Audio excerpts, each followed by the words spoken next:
दुनिया का सबसे ज्यादा दफ्तरी ज़बानों वाला मुल्क कौन सा है? ए. भारत, बी. स्विट्जरलैंड, सी. जनूबी अफ्रीका, डी. बेल्जियम। दुरुस्त जवाब जनूबी अफ्रीका। सबसे ज्यादा वक्त तक जिंदा रहने वाला जानवर कौन सा है?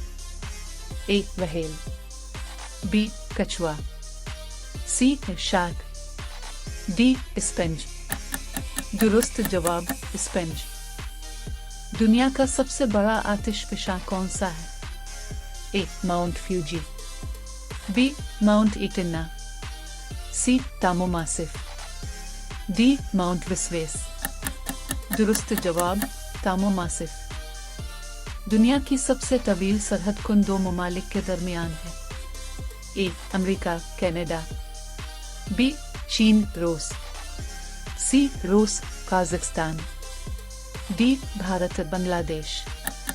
दुरुस्त जवाब अमेरिका कनाडा।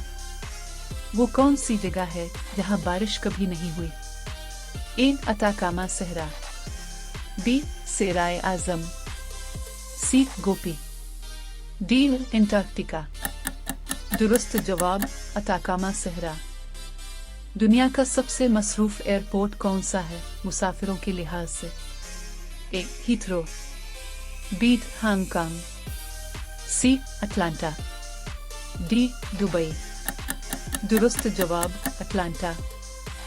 वो कौन सी ज़बान है जो सिर्फ कई आवाज़ों से बुनती है? ए. जोलो, बी. नावाहो, सी. होसा, डी. कोसान। दुरुस्त जवाब कोसान। सबसे लंबी सुरंग किस मुल्क में है? A. Japan, B. Switzerland, C. चीन, डी. नॉर्वे। दुरुस्त जवाब स्विट्जरलैंड गोथर्ड बीस्टना। दुनिया का सबसे छोटा मुल्क कौन सा है? ए. Malta, B. हुआताओ, C. Vatican city, D. Saint Kitts. दुरुस्त जवाब वेटिकन सिटी। दुनिया की सबसे लंबी जंग कौन सी थी? ए. World war 1, B. 100 साला जंग, सी. 30 साला जंग, डी. World war 2। दुरुस्त जवाब 100 साला जंग।